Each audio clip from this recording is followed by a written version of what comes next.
कर्नाटक चुनाव को लेकर भाजपा अपनी पूरी ताकत लगा रही है। भाजपा के राष्ट्रीय अध्यक्ष जेपी नड्डा लगातार कर्नाटक दौरे पर है। इस दौरान भाजपा राष्ट्रीय अध्यक्ष जेपी नड्डा ने कर्नाटक के बीदर में प्रमुख मतदाताओं और सामाजिक प्रभावितों के साथ बात की।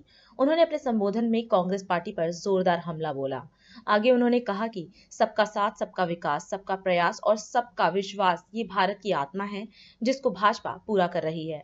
मैं ये समझ सकता हूँ कि जब आपने समय निकाल करके आप हमारे से मिलने आए हैं तो निश्चित रूप से आपने मन में ये विचार बना लिया है कि आपने आने वाली विधानसभा में ईश्वर सिंह ठाकुर को आशीर्वाद देना है और उनका समर्थन करना। लेकिन मेरा आपसे मिलने का उद्देश्य इसलिए है कि आप समाज में अकेले नहीं हैं, आप समाज को चालना देने वाले लोग। इसलिए आप सब लोगों का आशीर्वाद इकट्ठा होकर के आप जब हमारी बातों को और अच्छे तरीके से आगे रखेंगे तो आप सब मिलकर के समाज को चालना दे करके ईश्वर सिंह ठाकुर को जिताने में सफल होंगे, ऐसा मेरा मानना है। और इसलिए आप सबका आशीर्वाद हमें प्राप्त होगा, ये मैं मानता हूँ। ये चुनाव की बेला है और चुनाव का समय है। हर एक पार्टी अपने अपने ढंग से अपनी अपनी बातों को रखने का प्रयास करे। जब हम चुनाव की बात करते हैं तो एक तरफ कांग्रेस पार्टी है, एक तरफ भारतीय जनता पार्टी है। भारतीय जनता वो पार्टी है जो कहती है सबका साथ, सबका विकास, सबका विश्वास, सबका प्रयास, इसको हम पूरा करेंगे। और मैं दूर क्यों जाऊं, यही बीदर शहर से खादरी साहब थे ना, क्या कहा उन्होंने कि हमको कांग्रेस के समय में हमको उम्मीद थी, लेकिन हमें मोदी साहब ने पद्मश्री दी। सबका साथ, सबका विकास, सबका विश्वास, सबका प्रयास, कोई उनकी सिफारिश थोड़ी ना थी। आज पद्मश्री किसको मिलता है? जो लोग समाज का काम करते हुए राष्ट्रपति भवन में भी आते हैं तो नंगे पांव होते हैं। तो सबका साथ, सबका विकास, सबका विश्वास ये स्लोगन नहीं है, ये आत्मा है भारत की, जिसको भारतीय जनता पार्टी और मोदी जी के नेतृत्व में मोदी जी इसको पूरा कर रहे हैं। दूसरी बात, कांग्रेस पार्टी को सहयोग देने का मतलब है कि कर्नाटक को डबल इंजन की सरकार से रोकना और बैक गियर में लगा देना, रिवर्स गियर में लगा देना। और दूसरी सुनिए, ये यशस्वी हेल्थ स्कीम थी कि नहीं थी?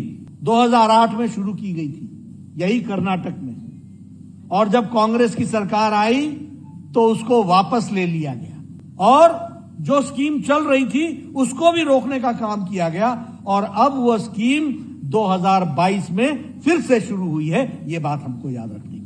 तो जब कांग्रेस की सरकार आती है, जब जेडीएस की सरकार आती है, जब कांग्रेस और जेडीएस की भाई भाई की सरकार आती है, तो भारत की स्कीमें कर्नाटक की जनता को मिलने से रोक दिया जाता है। इस बात को हमको समझना होगा और इसीलिए मैं बार बार बोलता हूं कि डबल इंजन की सरकार लानी आवश्यक है। उसी तरीके से अगर मैं बात करूं और आपको स्कीम के बारे में चर्चा करूं, अभी प्रधानमंत्री जी ने शिमोगा का एयरपोर्ट का उद्घाटन किया।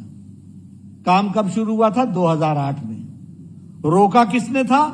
जेडीएस की सरकार ने रोक दिया। 2013 में काम रुक गया और ये सिद्धारमैया की सरकार आई, रुक गया, कोई काम नहीं हुआ।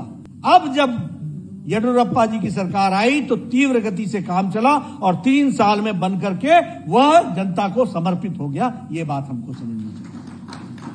मैं ये सारी बातें आपको इसलिए कह रहा हूं क्योंकि विकास का नाम भारतीय जनता पार्टी है और विकास पुरुष हैं, विकास के दृष्टि से देखने वाले हैं तो भारत के यशस्वी प्रधानमंत्री श्री नरेंद्र मोदी जी। तो डबल इंजन की सरकार का मतलब क्या हुआ कि अगर हमको इस समय लाभ उठाना है तो यहां कमल खिलना चाहिए कि नहीं खिलना चाहिए?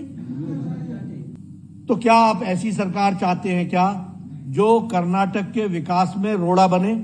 अगर नहीं चाहते हैं तो डबल इंजन की सरकार, कमल के निशान पर बटन दबाना, ईश्वर सिंह को भेजना, यह हमारी जिम्मेदारी है।